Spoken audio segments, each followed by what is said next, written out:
Hey everyone, welcome to my channel Avdaan education. मेरा नाम निधि है।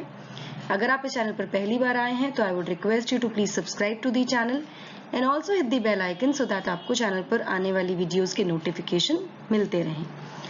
सो दोस्तों, ये सेकेंड वीडियो है इस सीरीज में जो हमने स्टार्ट की है about the most important topics for your prelims 2020। इससे पहली वीडियो में हम करंट अफेयर्स के इंपॉर्टेंट टॉपिक्स डिस्कस कर चुके हैं। आई होप आपको उससे बेनिफिट मिला होगा, और अगर आपने वो नहीं देखा है तो please go through that video once and get to know the topics which are very important for your prelims 2020. So today we are going to discuss about the important Indian polity topics in this particular video. Let's get started. So let's begin with the Indian polity topics, friends. जिसमें सबसे पहला topic है आपका historical background, जिसमें कि government of India act 1919 becomes very important because this act has completed its 100 years in 2019. So this becomes important. ये थोड़ा सा अट्रैक्ट कर सकती है एग्जामिनर्स को, जिसको मॉन्टेक चेम्सफोर्ड रिफॉर्म भी बोला जाता है। Just go through this act बहुत अच्छे से। You can get questions related to Indian polity from this section. Then comes your preamble. Preamble automatically या प्रियम्बल या कुछ ऐसे पार्ट्स हैं कॉन्स्टिट्यूशन के जो बहुत इंपॉर्टेंट है। Preamble is one of those parts and with all the debate regarding the secular structure of a country and everything on the citizenship amendment act and everything, जो कुछ भी हुआ है उससे रिलेटेड प्रियम्बल में, क्योंकि सेक्युलर वर्ड बाद में ऐड हुआ है तो बहुत सारी डिबेट्स भी आई हैं इसको लेकर कि कन्वीनियंस के लिए इसको ऐड किया गया था, all those things. I am not getting into the debates here, but preamble becomes important judgements related to preamble are important, right. उसके अलावा आपके जो भी इसमें चेंजेस हैं प्रियम्बल में, what are the words that are added, ये आपको पता होने चाहिए। कब इसको अमेंड किया गया है ये आपको पता होना चाहिए, all those things, correct. Next is implications of Jammu Kashmir reorganisation act 2019।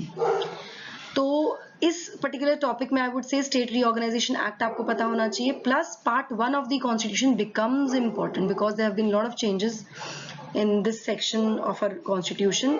जैसे कि जम्मू कश्मीर लेह लद्दाख वाला एक चीज ऐड हुई है, उसके बाद दादर नागर हवेली दमन दीव एक यूटी बन गई है। तो कैसे चेंजेस आते हैं, तो part 1 is union and territories. ये आपको बहुत अच्छे से करना है। This is a very important part. इसमें कुछ भी मत छोड़िएगा, all the 4 articles you should know. State reorganisation act आपको पता होना चाहिए, एवरीथिंग अबाउट दिस, ठीक है। Do not miss anything from part 1। Now part coming to the next thing is part 2 of the constitution which is the citizenship. Citizenship otherwise बहुत important नहीं है UPSC के लिए, but because of the CAA जिसको लेके बहुत controversies भी हैं, बहुत ज्यादा एजिटेशन वगैरह भी हुए हैं, this topic becomes important for this years particularly, जिसमें हमें पता है कि 6 रिलीजन्स को ऐड कर दिया गया लीगल माइग्रेंट्स के, उनको सिटीजनशिप दे दी जाएगी एंड मुस्लिम्स को बाहर छोड़ दिया गया है on all those things, the controversial thing. yes, it is controversial but yet it is important for your prelims, correct। so आपको पूरा सिटीजनशिप का जो पार्ट 2 है वो पता होना चाहिए। जो भी अमेंडमेंट्स किए गए हैं सिटीजनशिप में अभी तक वो आपको बहुत अच्छे से आने चाहिए। तो इसके साथ साथ आपको CAA and NRC, the national register for citizenship, citizen जो है, बिकॉज उसमें भी असम में काफ़ी ज़्यादा उसको लेके भी असम में काफ़ी हंगामे हुए हैं, तो ये हमें क्लैरिटी होनी चाहिए, राइट। ये टॉपिक्स आप साथ में पढ़ेंगे। Next comes your fundamental rights which is part 3 of the constitution. Again fundamental rights या जो इंडिविजुअल राइट्स हैं, सिटीजन्स की राइट्स हैं, उनको लेके बहुत सारी चीजें आती रहती है। ह्यूमन राइट्स भी आ जाता है बीच में, कुछ इश्यूज होते हैं। तो हमने देखा कि पिछले 2-3 साल में बहुत सारे केसेस एंड जजमेंट्स भी आए हैं सुप्रीम कोर्ट के विच revolve around your fundamental rights, right. तो ये टॉपिक भी आपका इंपॉर्टेंट हो जाता है आपके एग्जाम्स के लिए, correct. Next is your fundamental duties. It is not part 4, it is part 4A। Let me make the correction here. Part 4 is your DPSPs, correct. तो फंडामेंटल ड्यूटीज भी इंपॉर्टेंट है बिकॉज जितनी भी एजिटेशन होती हैं वहां पे हम बहुत सारी पब्लिक प्रॉपर्टी को हार्म करते हैं, तो वो हमारी ड्यूटी है कि हम उसको प्रोटेक्ट करें, इस तरह की एजिटेशन में पार्टिसिपेट ना करें, तो फंडामेंटल ड्यूटीज भी आ जाती हैं, correct. Part 4 is your DPSPs। इसको भी एक बार पढ़ लीजिए, इसको भी इग्नोर मत करना क्योंकि ये भी इंपॉर्टेंट सेक्शन है, लेकिन ये बहुत इंपॉर्टेंट है जो भी हम कर रहे हैं। Next comes your difference between the cabinet minister and minister with independent charge. ये डिफरेंस आपको बिल्कुल क्लियर होना चाहिए, ठीक। ये पार्ट 5 का पोर्शन है जिसमें कि आपको स्पेसिफिकली कैबिनेट मिनिस्टर और minister of with independent charge को लेके क्लैरिटी होनी चाहिए. What is the difference between the powers of the two ministers. Correct. Next is office of prime minister. Prime minister का जो ऑफिस है वो ऑटोमेटिकली इंपॉर्टेंट हो जाता है हमारे लिए, because we see how things have turned in the past few years, है ना. और किस तरह से प्राइम मिनिस्टर का जो ऑफिस है इसमें बहुत सारी हमने देखा है कि डिसीजंस लिए गए हैं. लाइक जब एनडीए गवर्नमेंट आई थी तो कैसे प्रेसिडेंट को ये कह दिया गया था बिल्कुल सेकेंडरी हो गए, स्टैम्प की तरह ही हो गए हैं, ऑल दोज थिंग्स. तो office of prime minister is very important for this year as well. Next is your CBI and its structure and its function. It's a non-constitutional body, we know. So ये मैं आपको बता दूं कि constitutional bodies and non-constitutional bodies, ये दोनों topics ही otherwise बहुत important होते हैं. यूपीएससी एग्जाम में पूछता है यहाँ से questions. And because of all this entire Sushant Singh Rajput का जो भी चल रहा है इशू, उसको लेके सीबीआई की जिस तरह से सीबीआई काम कर रही है, तो कैसे वो काम करती है, and how what kind of a body it is, how it works and everything, structure and functioning सब आपको पता होना चाहिए about CBI. Then is your union territories. Because of the creation of union territories in the last 1.5 years, हमें ये भी बहुत अच्छे से पता होना चाहिए कौन इसका who is the head of the union territories, what is the role of the president and the lieutenant governor, everything about union territories you should know. Then comes your anti defection law. ये भी हमें पता है कि इसको लेके भी कितनी चीजें राजस्थान में, एमपी में, कहाँ पे इश्यूज हो रहे हैं ना. तो anti defection law also becomes important. Anti defection के साथ साथ disqualifications. Anti defection is one thing and disqualification on grounds of merger and split जो होता है एमपीज का, ये भी आपको पता होना चाहिए. इससे रिलेटेड जो भी केसेस हैं वो आपको पता होना चाहिए. किसके पास एक्सट्रीम पावर है यहाँ पर, ये आपको बहुत अच्छे से आना चाहिए. नेक्स्ट इज ये सुप्रीम कोर्ट ऑफ इंडिया.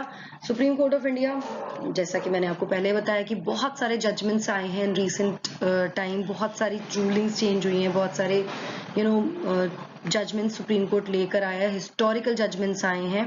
तो supreme court of India automatically important हो जाता है, including the structure, power, function, important judgments.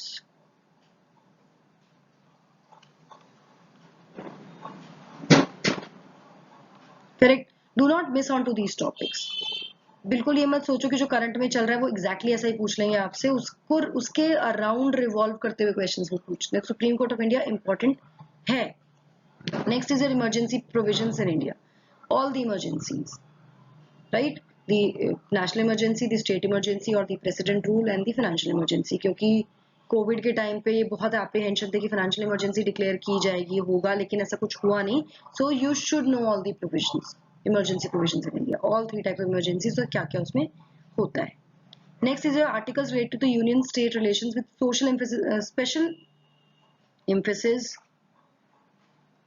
On article 256 and 356. Correct. ये 2 आर्टिकल्स को ध्यान में रखते हुए यूनियन स्टेट रिलेशंस हमें देखने हैं.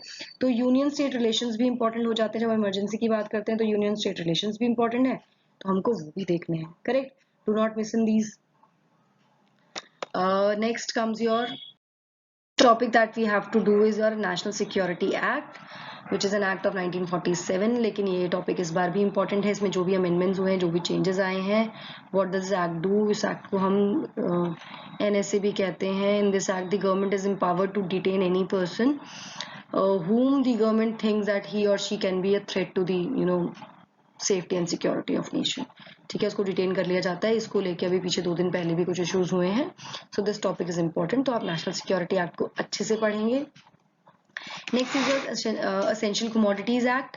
असेंशियल कमोडिटीज एक्ट भी बहुत इंपॉर्टेंट एक्ट है फ्रेंड्स, और इसमें भी अमेंडमेंट्स हुए हैं इन 2020. तो असेंशियल कमोडिटीज एक्ट बेसिकली वो एक्ट है जिसके द्वारा गवर्नमेंट क्या करती है कि असेंशियल कमोडिटीज की लिस्ट में कुछ कमोडिटीज को डालती है जो लोगों के लिए इजीली एक्सेसिबल हो. करेक्ट. और उनकी काला बाजार या ब्लैक मार्केटिंग रोकने के लिए, उनके ओवर प्राइसिंग को रोकने के लिए गवर्नमेंट इस एक्ट में चेंजेस करती रहती है। तो recently in March 2020 government added mask and sanitisers, इसमें अमेंडमेंट करके इसमें मास्क और सैनिटाइजर्स को ऐड किया गया था सो दैट वो इजीली लोगों को मिल पाए to to protect them from the infection of this COVID-19. तो this act also becomes important, ये भी आप करिएगा अच्छे से।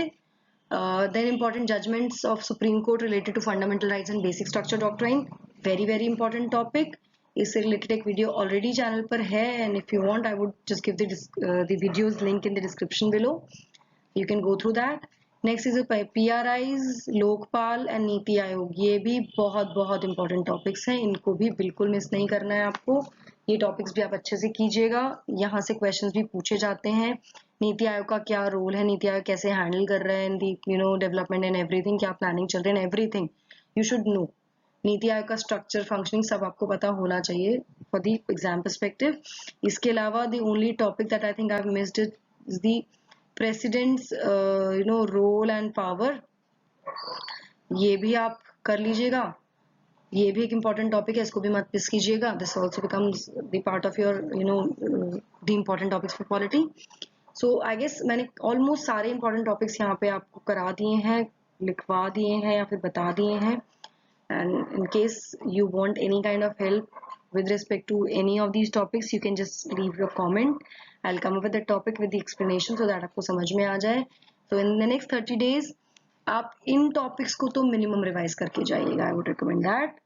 So that's it for the video today, thank you for watching। I would request you to please share it with your friends also, जिनको हो सकता है जरूरत हो, जिनको समझ में ना आ रहा हो कि कौन से टॉपिक्स रिवाइज करने हैं, so they'll identify the topics from here and they can prepare for the exam।